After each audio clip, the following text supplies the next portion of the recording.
नमस्कार, welcome to inside study forum. Inside study forum में आप सभी का स्वागत है। पिछले वीडियो में हम लोगों ने डिस्कस किया था खनिज और अयस्क क्या होते हैं। हम लोगों ने अयस्क के बारे में और खनिज के बारे में, खनिज एवं अयस्क के बारे में हमने डिस्कस किया था और हम लोगों ने बहुत ही बेसिक सी बातें समझी थी कि खनिज क्या होते हैं, खनिज कहाँ से प्राप्त हम करते हैं, खनिज में क्या क्या चीज़ें आती हैं और किस तरीके से हम खनिज से अयस्क प्राप्त करते हैं और फिर किस तरीके से अयस्क से धातुओं को प्राप्त किया जाता है।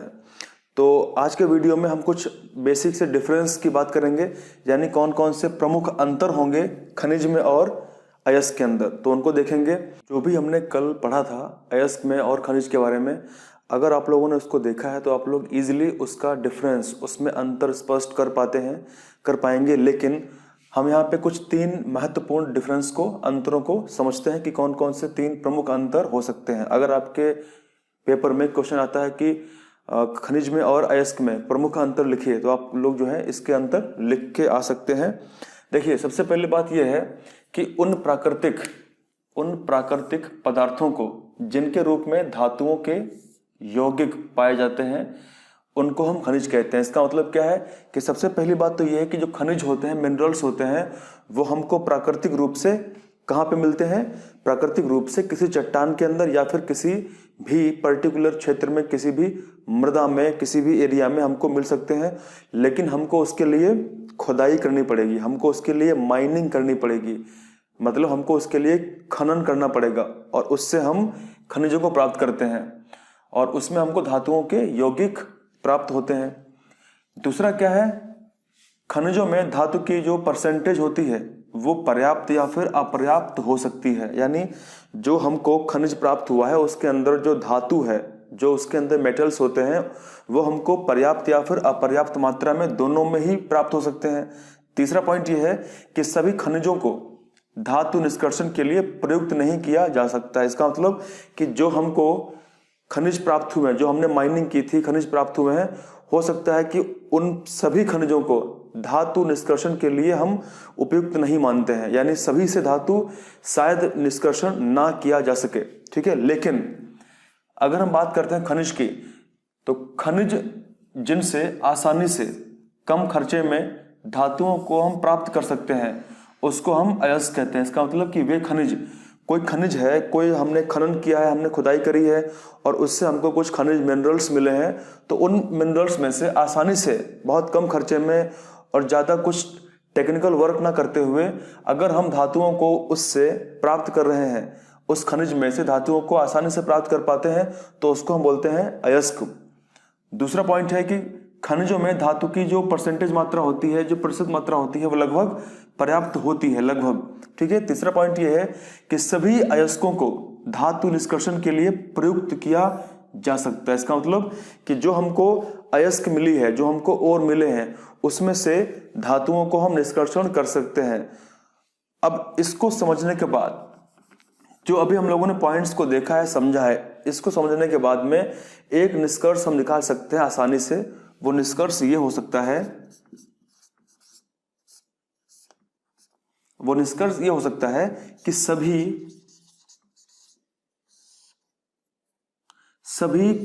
खनिज, सभी प्रकार के जो खनिज होते हैं, सभी खनिज अयस्क नहीं हो सकते,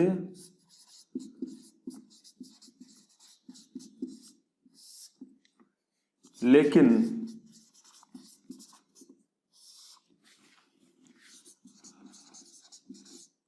सभी अयस्क,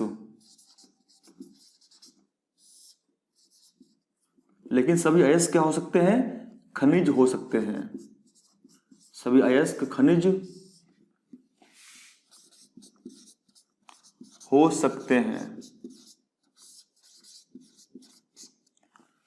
तो अगर आप लोगों ने सही तरीके से स्टडी करी है खनिज की और अयस्क की, तो आप लोग बिल्कुल ये निष्कर्ष निकाल सकते हैं कि सभी खनिज अयस्क नहीं हो सकते हैं, लेकिन सभी जो अयस्क हैं वो खनिज हो सकते हैं। इसका मतलब क्या है कि जितने भी अयस्क हमको प्राप्त होते हैं वो हम कहाँ से प्राप्त करते हैं? वो हम खनिज से प्राप्त करते हैं। इसका मतलब क्या है कि सभी अयस्क खनिज हो सकते हैं, लेकिन जो सभी खनिज हैं वो अयस्क नहीं हो सकते। क्यों नहीं हो सकते? क्योंकि कई सारे खनिजों में हम धातुओं को प्राप्त नहीं कर पाते हैं। तो इसका मतलब क्या है कि धातु को हम कैसे प्राप्त करते हैं? किसी न किसी अयस्क के रूप में।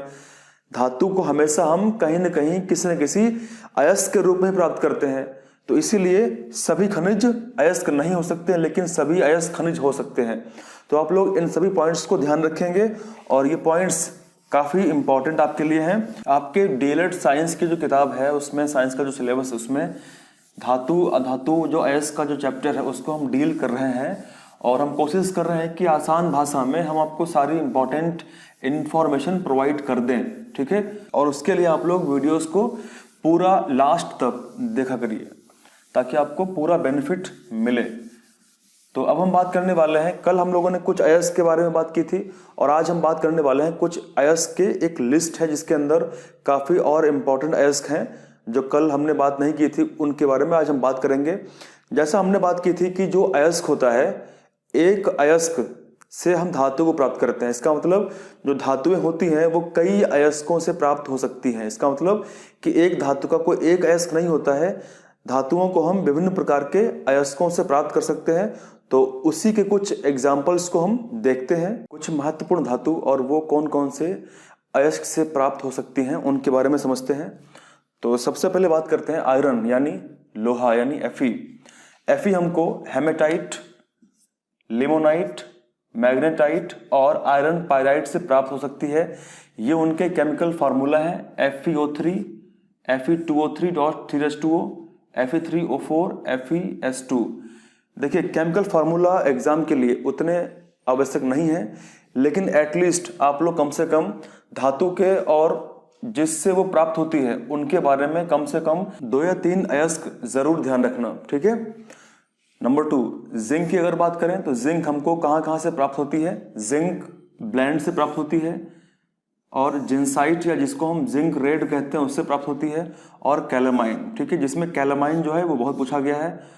और ये आपको ध्यान रखना है कि जिंक का जो अयस्क है वो क्या है? कैलामाइन है, ठीक है। कैलामाइन से जिंक प्राप्त होती है, और जिसका फॉर्मूला क्या है? ZnCO3 है। दूसरा है मैग्नीशियम। मैग्नीशियम कहाँ से प्राप्त होती है?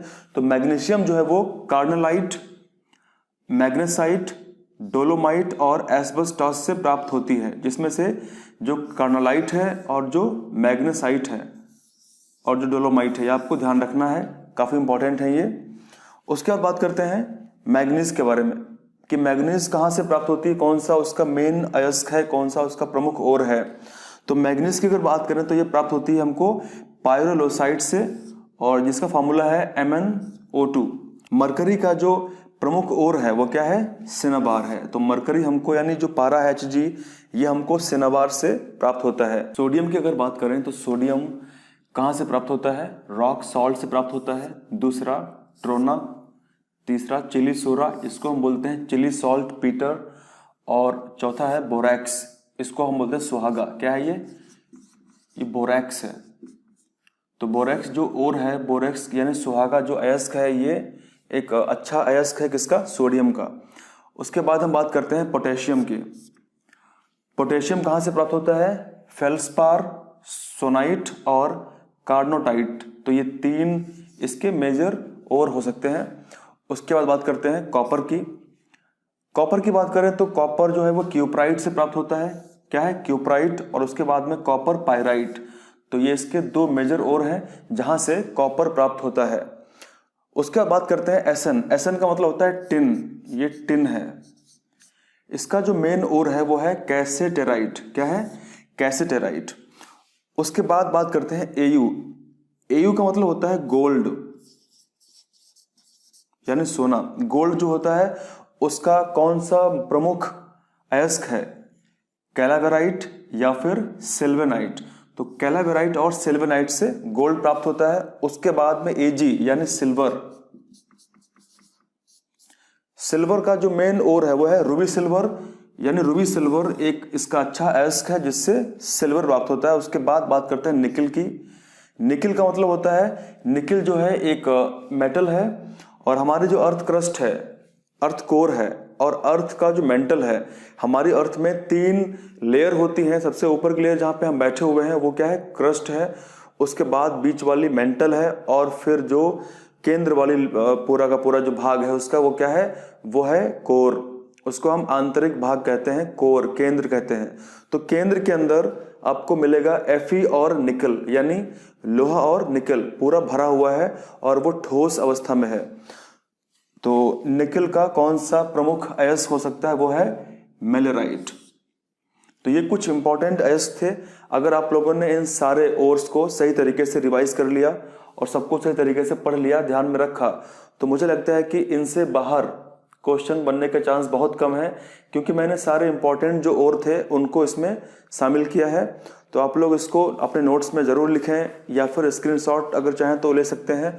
आपको पूरा ध्यान में रखना है सारे और को, ठीक है। धातु की अब हम बात करने वाले हैं कि धातुएं क्या होती हैं, यानी मेटल्स क्या होते हैं। मेटल्स का हमारे जीवन में, धातुओं का हमारे ज़िंदगी में बहुत ज़्यादा उपयोग होता है, और प्रत्येक जगह हम धातुओं का इस्तेमाल करते हैं। जैसे मान लीजिए जो व्हीकल्स, जो गाड़ियां हैं, जो बड़ी बड़ी फैक्ट्रीज हैं जिसके अंदर जो मशीनें बनी हुई हैं, यानी छोटी से छोटी चीज़, सुई से लेकर के, सुई किसकी बनी होती है, धातु की बनी होती है। सुई से लेकर के बड़े बड़े जो हवाई जहाज तक हैं, वो सब किससे बने हैं, धातुओं से बने हैं। धातुओं से हमारा जो जीवन है बहुत सरल हो चुका है, क्योंकि धातुओं से हम बहुत ही कठिन कार्यों को बहुत आसानी से कर पाते हैं। और यही रीज़न है कि धातुएं हमारी ज़िंदगी का एक बहुत अहम हिस्सा बन चुकी हैं। धातुएं अगर ना होती तो फिर किस तरीके से हम जिंदगी जीते, ये अपने आप में एक क्वेश्चन हो सकता है। हमें जानना है धातुओं के बारे में कि धातुएं क्या होती हैं, और धातुओं की जब भी हम बात करते हैं तो हम धातुओं की फिजिकल और केमिकल प्रॉपर्टीज़ की बात करते हैं। इसका मतलब क्या है कि हम धातुओं की भौतिक और रासायनिक जो उसके गुण हैं उसकी हम बात करते हैं। सबसे पहली बात तो यह है कि धातुएं होती क्या हैं। धातुएं वे तत्व होते हैं, वे एलिमेंट होते हैं जिनमें कोई धात्विक आवाज़ होती है। जैसे जब भी हम धातुओं को पीटते हैं, अगर मान लीजिए कोई एक मेटल है, उसको अगर हम पीटें तो उसमें से एक अजीब सा साउंड उत्पन्न होता है। तो वो क्या है, वो एक उसकी प्रॉपर्टी, उसका एक लक्षण है, उसका एक गुण है। दूसरा क्या है, धातुओं में अपनी एक चमक होती है। धातुओं पर अगर हम प्रकाश डालें तो धातुएं क्या करती हैं, प्रकाश को परावर्तित करती हैं, तो वो एक उसकी चमक होती है। तीसरा क्या है, धातु जो होते हैं उसको अगर हम पीट पीट के किसी शीट में अगर बदल लें तो वो इजीली बदल जाती हैं, यानी धातुओं को हम कोई भी रूप दे सकते हैं। तो ऐसी कई सारी प्रॉपर्टीज़ हैं। जैसे धातुएं ऊष्मा की बहुत ही अच्छी सुचालक होती हैं, धातुएं विद्युत की यानी इलेक्ट्रिसिटी की अच्छी सुचालक होती हैं। और यही रीज़न है कि हमारे घरों में जो बिजली आती है, वायर होते हैं, तार होते हैं, तार में हम क्या भरते हैं, तार में कॉपर का इस्तेमाल होता है। कॉपर का एक धातु है जो कि एक विद्युत का अच्छा सुचालक है। लेकिन अगर हम बात करें चांदी की, चांदी सबसे अच्छा सुचालक माना जाता है विद्युत का, लेकिन चांदी बहुत महंगी धातु है, इसलिए हम चांदी का उपयोग तार के अंदर, वायर में नहीं करते हैं। आपने कभी सोचा है कि जो तार जो हम घर में इस्तेमाल करते हैं कॉपर का, उस तार के ऊपर एक कोटिंग होती है, वो काहे की होती है, वो पीवीसी की होती है। इसका मतलब क्या है, पॉलीविनाइल क्लोराइड, वो एक रबर टाइप की होती है, उसकी कोटिंग होती है। जिससे क्या होता है, अगर हम तार को स्पर्श कर लें, तार को छू लें, तो हमको करंट नहीं लगता है। तार के अंदर जो कॉपर होता है उसके अंदर विद्युत फ्लो होती है, और वो किस रूप में बहती है, वो इलेक्ट्रॉन्स के रूप में फ्लो होती है, यानी इलेक्ट्रॉन्स के रूप में बहती है। तो ऐसे ही कुछ विशेष बातें हैं जो धातुओं को विशेष बनाती हैं। अगर हम बात करें हमारी आवर्त सारणी में, तो हमारी आवर्त सारणी में जो धातुएं हैं उनकी अपनी एक स्थिति होती है। आवर्त सारणी में अगर हम बात करेंगे लेफ्ट और राइट, जैसे मान लीजिए आवर्त सारणी में जो लेफ्ट में जितने भी एलिमेंट हैं वो मोस्टली धातुएं होती हैं। जैसा आप लोग देख पा रहे होंगे स्क्रीन पर, आवर्त सारणी में जो लेफ्ट में जितने भी एलिमेंट हैं मुख्य रूप से वो धातुएं होती हैं, और जो राइट में जो एलिमेंट्स हैं वो क्या होते हैं, अधातु होती है। लेकिन अगर हम बात करें कि हमारी आवर्त सारणी के अंदर जो धातुएं हैं और अधातुएं हैं उनमें ज़्यादा क्या है, तो जाहिर सी बात है धातुओं की संख्या ज़्यादा होती है अधातुओं से। तो थोड़ी सी हम बात करते हैं कि किस तरीके से धातुएं होती हैं। तो सबसे पहले बात करेंगे, देखिए आवर्त सारणी से हम स्टार्ट करेंगे। जो आवर्त सारणी होती है जिसको इंग्लिश में हम कहते हैं पीरियोडिक टेबल, आवर्त सारणी। आवर्त सारणी में होता क्या है, आवर्त सारणी के अंदर तत्वों को व्यवस्थित किया गया है। तत्वों को यानी एलिमेंट्स को व्यवस्थित किया गया है, अरेंज किया गया है, व्यवस्थित किया गया है।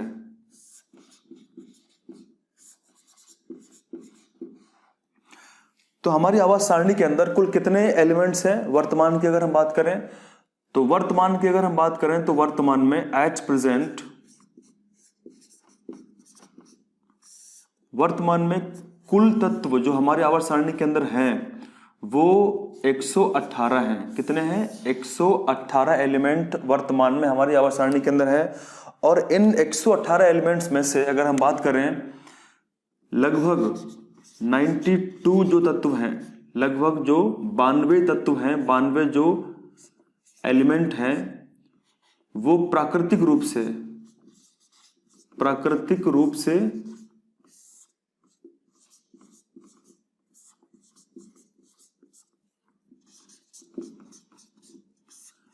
होते हैं। 118 एलिमेंट्स में से 92 एलिमेंट्स को प्राकृतिक रूप से प्राप्त किया जाता है। कुछ पुस्तकों में यह संख्या 95 भी हो सकती है, लेकिन हम इसको 92 मान रहे हैं क्योंकि एनसीईआरटी की पुस्तकों में 92 दिया गया है। उसमें अगर हम बात करें कि 92 जो एलिमेंट्स हैं जो प्राकृतिक रूप से प्राप्त होते हैं, इनमें से धातुएं कितनी हैं? तो 92 एलिमेंट्स में से लगभग 70 धातु हैं और जो बाकी बचे कितने? 22 ये अधातु हैं।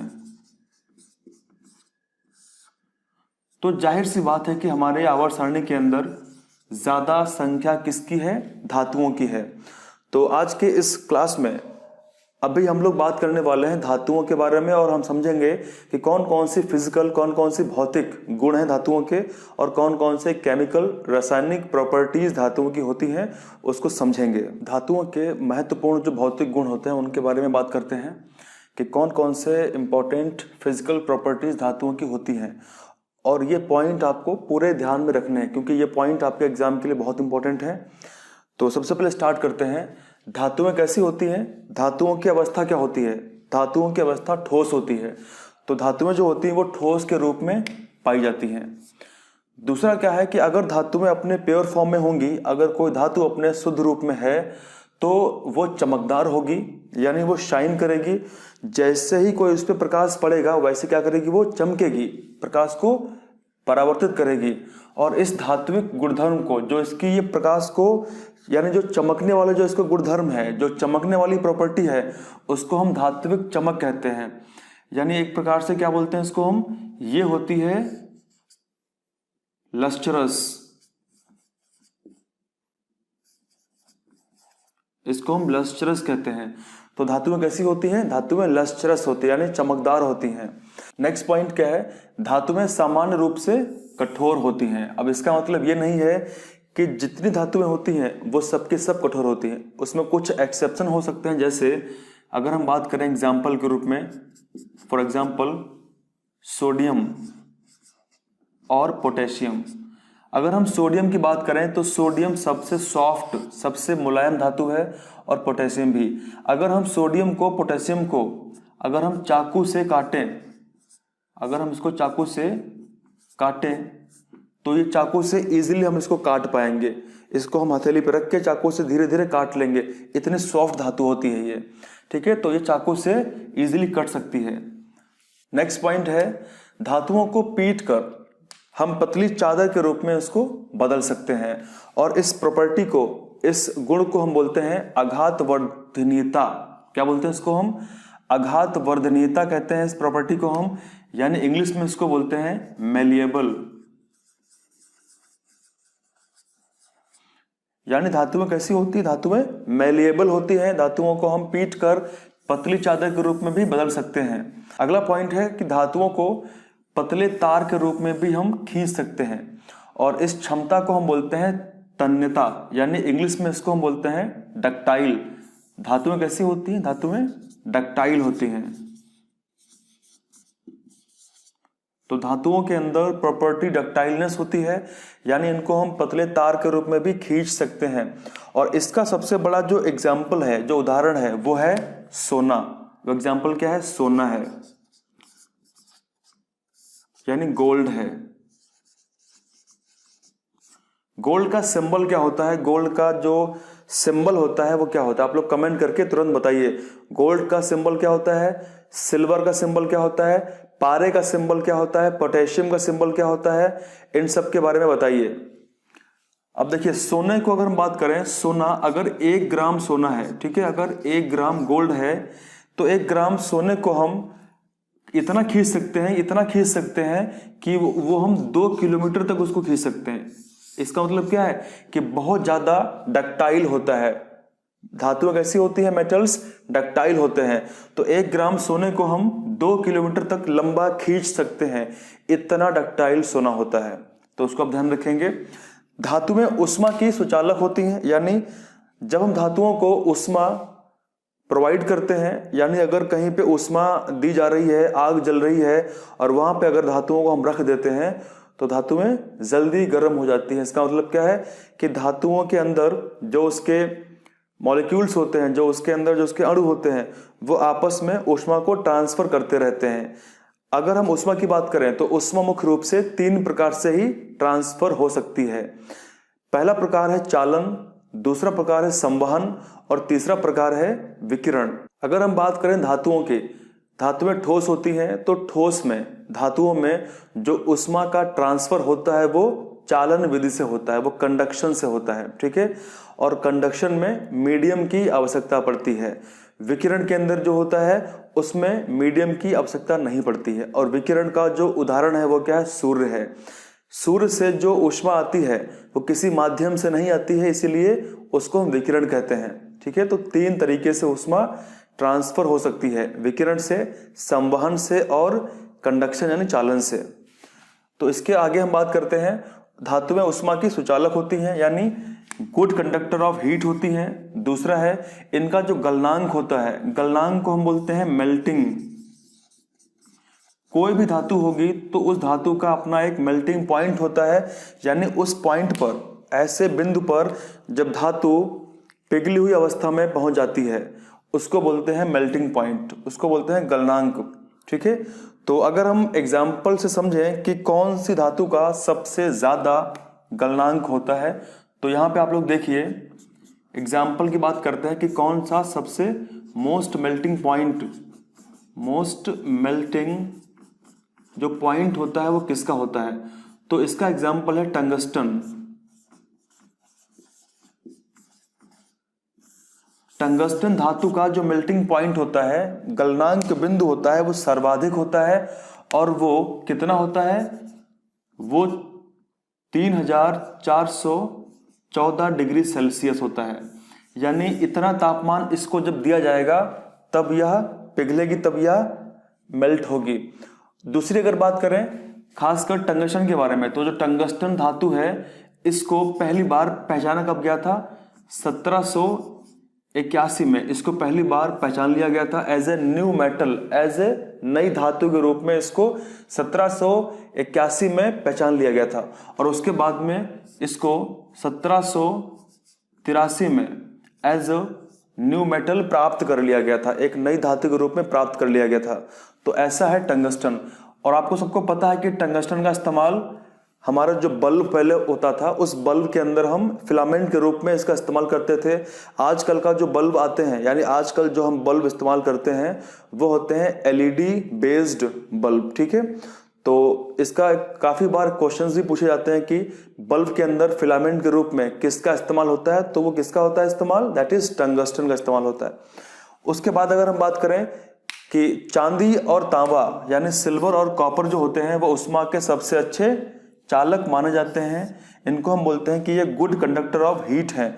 और साथों साथ इनकी अगर तुलना करें हम लेड से और पारा यानी Hg से, यानी मरकरी से अगर तुलना करें, तो ऊष्मा के ये क्या है, कुचालक होते हैं, यानी ये ऊष्मा के बैड कंडक्टर होते हैं। नेक्स्ट पॉइंट, धातुएं विद्युत की बहुत ही अच्छी सुचालक होती हैं। इसका मतलब ये है कि धातुओं में अगर हम इलेक्ट्रॉन्स को यानी विद्युत को प्रवाहित करें तो बहुत ही आसानी से इलेक्ट्रॉन्स इसमें फ्लो होते हैं। तो अगर हम बात करें कि धातुएं कौन सी ऐसी होती हैं जो बहुत ज़्यादा अच्छी विद्युत की सुचालक होती है, तो उसको एग्जाम्पल के रूप में अगर बात करें तो सिल्वर यानी चांदी और कॉपर। तो सिल्वर और कॉपर जो है बहुत ही अच्छी सुचालक होती हैं। अगर हम बात करें कि सिल्वर कॉपर में, तो सिल्वर जो है वो सबसे ज़्यादा अच्छी विद्युत की सुचालक होती है। लेकिन कॉपर का इस्तेमाल घरों में हम क्यों करते हैं? बिकॉज कॉपर बहुत सस्ती होती है, कॉपर को हम बहुत आसानी से प्राप्त कर लेते हैं, इसीलिए कॉपर को हम घरों में वायर में इस्तेमाल करते हैं। चांदी को हम घरों में वायर में इस्तेमाल नहीं कर पाते हैं, बिकॉज चांदी बहुत ज़्यादा कॉस्टली धातु है, इसीलिए हम चांदी का इस्तेमाल नहीं कर पाते। लेकिन चांदी बहुत ही अच्छी विद्युत की सुचालक है। वहीं पे अगर बात करें हम लास्ट पॉइंट में, धातुएं ध्वनिक होती हैं। ध्वनिक का मतलब क्या होता है? जब भी धातुओं पर हम अगर उस पर नॉक करें, धातुओं को अगर हम कुछ टंटनाएं तो उस पर क्या होता है, एक साउंड उत्पन्न होता है। यानी धातुओं पर अगर हम इस तरीके से किसी चीज से अगर हम मारें उस पर, तो धातुएं एक धात्विक साउंड, एक ध्वनिक साउंड उत्पन्न करती हैं। इसी को हम बोलते हैं सोनरस। ये क्या है? सोनरस होता है। तो धातुओं की अपनी एक प्रॉपर्टी होती है सोनरस की, यानी ध्वनि उत्पन्न करने की। तो दोस्तों ये कुछ महत्वपूर्ण पॉइंट थे जो हमने आज के वीडियो में बात करी। तो आज के वीडियो में यहीं तक था। Thank you very much. जय हिंद।